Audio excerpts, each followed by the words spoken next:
لیکن ان کو آپ سے بھی گلے ہیں کہ آپ لوگ ٹویٹس کر دیتے ہیں, آپ اس طرح کے بیانات دیتے ہیں. ماضی میں تو ماضی قریب میں آپ خواجہ آصف صاحب کے بیانات دیکھ لیں تو وہ تو آپ سے گلا کرتے ہیں کہ آپ لوگ اس طرح کے ٹویٹس کرتے ہیں جس سے تعطل کا خدشہ موجود ہے.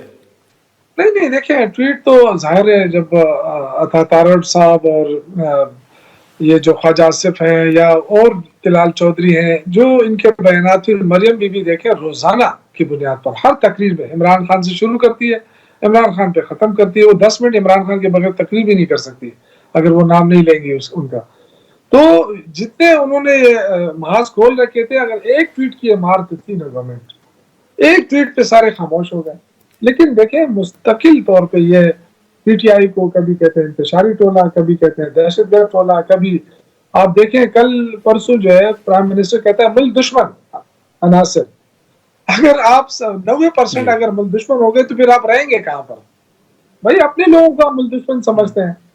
حکومت آپ سے نہیں چل رہی, معیشت آپ سے ٹھیک نہیں ہو رہی, اور نظام آپ سے نہیں چل رہا, عدالتی نظام آپ نے تباہ کر دیا, معاشی نظام آپ نے تباہ کر دیا, سیاسی استحکام آپ نہیں بنا سکے, آپ کہہ رہے ہیں ملک دشمن.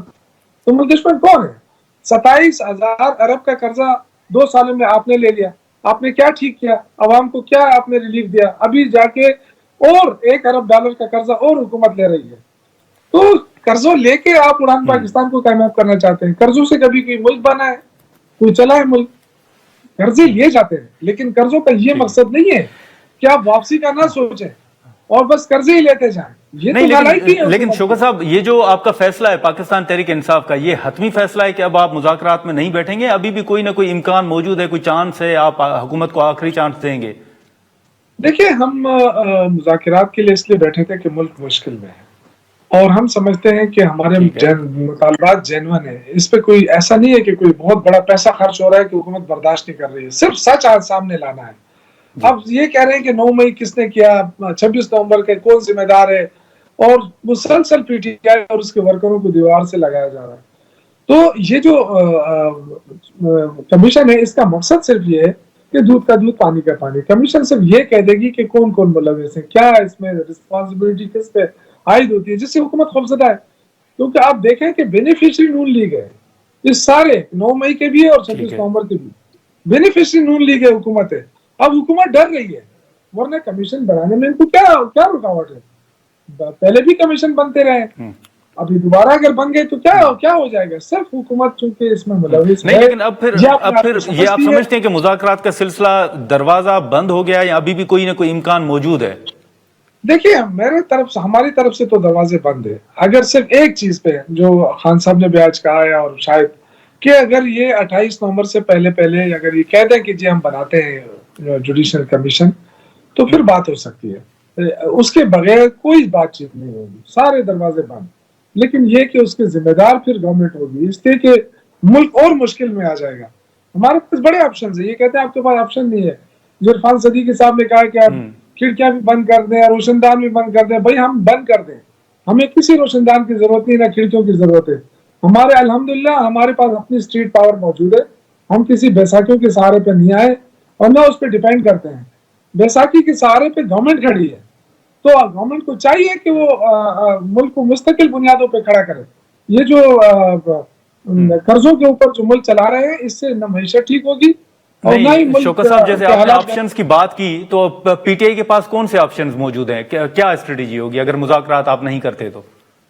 دیکھیے گرینڈ الائنس پہ کام ہو رہا ہے, جو اپوزیشن کا گرینڈ الائنس ہے اس پہ کام ہو رہا ہے. کافی لوگوں سے ملاقاتیں ہو چکی ہیں الحمدللہ, اور یہ گرینڈ الائنس بنا تو حکومت کے لیے چلنا اور بھی مشکل ہو جائے گا. اور اس کے علاوہ احتجاج کا راستہ کھلا ہے, جو آئین قانون کے دائرے میں رہ کر جتنے بھی آپشنز ہیں وہ ہم استعمال کریں گے انشاءاللہ. لیکن حکومت پھر نہیں چل سکے گی, کیونکہ وہ پھر فائنل راؤنڈز ہوں گے. ابھی تک تو جو کچھ بھی ہوا ہم اس پہ نہیں گئے ہیں, لیکن حکومت نے ہمارے ساتھ جو کیا وہ سب کو پتا ہے. ہم ان ساری چیزوں کو بلانے کے لیے تیار ہیں ملک کے لیے, لیکن ایک جوڈیشل کمیشن بنانے میں کیوں حکومت رکاوٹ ہے, یہ سب سے بڑا کوسچن ہے. کیا حکومت کچھ چھپا رہی ہے؟ حکومت کوئی خوفزدہ ہے؟ کچھ تو ہے جس میں دال میں کچھ ہے جو کالا کالا نظر آ رہا ہے گورنمنٹ کو. ہاں لیکن کہیں ایسا تاثر تو نہیں ہے، یہ جو ایک تاثر دیا جا رہا ہے یوسف زئی صاحب کہ آپ حکومت کے ساتھ مذاکرات ختم کر کے شاید جیسے ماضی قریب میں آپ نے کہا کہ اسٹیبلشمنٹ کے ساتھ رابطے بحال ہو گئے ہیں، تو شاید اب آپ کی ان کے ساتھ بات چیت ہو رہی ہے، کوئی بیک ڈور رابطے ہیں؟ دیکھیں یہ بھی ایک پروپیگنڈا ہو رہا ہے، ہمارے کوئی بیک ڈور رابطے نہیں ہو رہے، نہ ہی ہمارے کوئی پولیٹیکل مذاکرات ہوئے ہیں ان مذاکرات کے علاوہ۔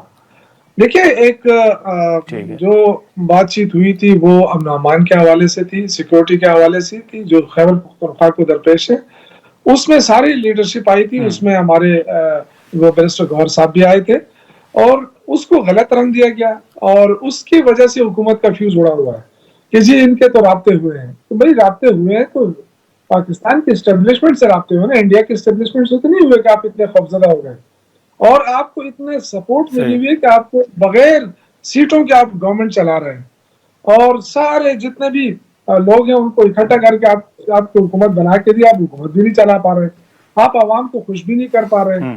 تو یہ حکومت تو ایک قسم کی عوام کے اوپر بھی بوجھ ہے، اسٹیبلشمنٹ کے اوپر بھی بوجھ ہے۔ ہاں نہیں، لیکن یوسف زئی صاحب آپ لوگ تیار تو ہیں نا کہ اگر اسٹیبلشمنٹ چلیں بات کرتی ہے تو آپ لوگ بات کرنے کے لیے تیار ہیں، دروازے بند نہیں ہیں؟ نہیں دیکھیں، بات چیت سے تو ہم نے کبھی بھی دروازے بند نہیں کیے، ہم پولیٹیکل لوگ ہیں اور ہمیں پتہ ہے کہ جن کے پاس اختیار ہے ان کے ساتھ بات کرنے میں کیا کمات ہے، لیکن ہم تو دیکھیں حکومت جو بار بار کہہ رہی تھی کہ یہ سیاسی لوگ نہیں ہیں اور یہ سیاسی لوگوں سے مذاکرات نہیں کرنا چاہتے، ہمیں اس وقت بھی اندازہ تھا کہ ان کے پاس اختیار نہیں ہے، اور آج تو یہ ایکسپوز ہو گئے ہیں۔ یہ جو بہانے بنا رہے ہیں نا، یہ ہیلے بہانے ان کے کوئی کام نہیں آئیں گے، یہ ایکسپوز ہو رہے ہیں دنیا کے سامنے بھی اور عوام کے سامنے بھی کہ کمیشن بنانے سے آخر ڈر کیا ہے؟ کیا اس سے پہلے کمیشن نہیں بنے؟ کیا ماڈل ٹاؤن کے اوپر کمیشن نہیں بنا؟ تو کمیشن بننے سے کیا مطلب، ان کو کیوں خوف ہے؟ اور جب کمیشن بننے پہ آپ کو اتنا خوف ہے تو آپ ملک کو نقصان دینے کے لیے تیار ہیں لیکن کمیشن بنانے کے لیے تیار نہیں۔